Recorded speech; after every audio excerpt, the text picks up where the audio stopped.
వీళ్ళకి అధికారం వచ్చుడు సంగతి దేవుడు ఎరుగు కానీ తెలంగాణ రైతుల జీవితాలతో చెలగాటమాడుతున్నారు అధ్యక్ష, రాజకీయ స్వార్థం కోసము. ఇదా అధ్యక్ష, ఇదా వీళ్ళ నుంచి ఆశించేది? 10 ఏళ్ళ అధికారం ఇచ్చినా ఇంకా అధికార దాహం తీరలేదు. సెంటిమెంట్ను రెచ్చగొట్టాలి, దానికి ఆయింట్మెంట్ ఉయ్యాలి, వచ్చే ఎన్నికలలో డబ్బలో ఓట్లు వేసుకోవాలన్న ధ్యాస తప్ప ఈ సమస్యను ఎట్లా ఎదుర్కోవాలి, ఈ సమస్యను కలిసి వస్తామన్న ఆలోచన ఎందుకు వీళ్ళకి రావడం లేదు అధ్యక్ష? నేను అడుగుతున్న తమ ద్వారా. ఇంత కీలకమైన అంశం ఈరోజు సభలో ఉండి చర్చించి వారి అనుభవం అంతా రంగరించి వారు చదివిన 80,000 పుస్తకాల జ్ఞానాన్ని మాకు కొంతైనా పంచితే ఈ ప్రభుత్వం సరైన దిశగా ఇంకా వేగవంతంగా పనిచేయడానికి ఉపయోగపడుతుంది కదా అధ్యక్ష. వారేమో రారు, వీరేమో నిజాలు మాట్లాడారు. ఇది వాళ్ళ బాధ, వాళ్ళ ఆలోచన అధ్యక్ష. అందుకే అధ్యక్ష ఈరోజు కృష్ణానది జలాల గురించి పదే మిత్రుడు ప్రస్తావిస్తున్నాడు. అసలు కృష్ణానది జలాలు వాళ్ళకి అప్పచెప్పింది ఎవరు అధ్యక్ష?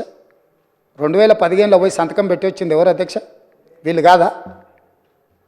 వారే సాగునీటి పారుదల శాఖ మంత్రి కాదా? మురళీధర్ రావు గారు ఈఎన్సీ కాదా? సాగునీటి పారుదల సలహాదారుడు విద్యాసాగరరావు గారు వాళ్ళ పార్టీ సభ్యుడు కాదా?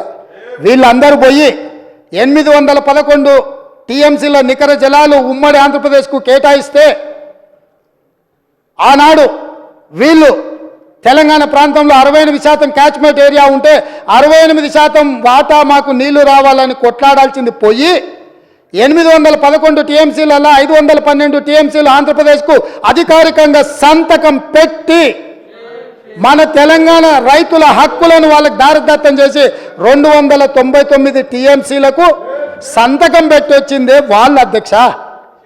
ఇంకా కూడా అబద్ధాలు బుకాయించాలనుకుంటారు. పాపం ఆయన ఎవరు లేదు, ఒక్క నిమిషం, నామా నాగేశ్వరరావు గారు పాపం తెలియక ఆయన ప్రశ్న అడిగిండు పార్లమెంట్లో. ఎన్నడొచ్చింది? 8/2/2024 నాడు. ఇవాళ ఎంత తారీఖు? 9. నిన్ననే పాపం నిన్ననే పార్లమెంట్లో సమాధానం ఇచ్చింది జలశక్తి మంత్రి తుమ్మల నాగేశ్వరరావు. ఎవరు నామా నాగేశ్వరరావు గారు అడిగితే ఏం చెప్పిండు? స్పష్టంగా తెలంగాణ రాష్ట్ర ప్రభుత్వం ఒప్పుకొని సంతకాలు పెట్టినందుకు నీటి కేటాయింపులు చేసిన ఇద్దరు కలిసి సంతకం పెట్టారు. సంతకం ప్రకారము 2015-16లో 512.04 టీఎంసీలు ఆంధ్రప్రదేశ్కి ఇచ్చినాం. తెలంగాణకు 299.96 టీఎంసీలు తెలంగాణకి ఇచ్చినాం. 18th and 19th June 2 Telangana రాష్ట్రము 14లో ఏర్పడితే సంవత్సరం తిరిగే లోపల 18th and 19th జూన్ 2015 వీళ్ళు పోయి సంతకాలు పెట్టారు. అదేవిధంగా 2000 మొదటి సంవత్సరం ఒకవేళ తెలిసి తెలవకనో అవగాహన ఉండి లేకనో అధికారంలోకి వచ్చిన ఆనందంలో ఏడ సంతకం పెడుతున్నామో చూసుకోక ఒకవేళ పెట్టిండ్రు అనుకుంటే సరే ఓసారి చూడనట్టు మనం ఏదన్నా అనుకోవచ్చు అధ్యక్ష.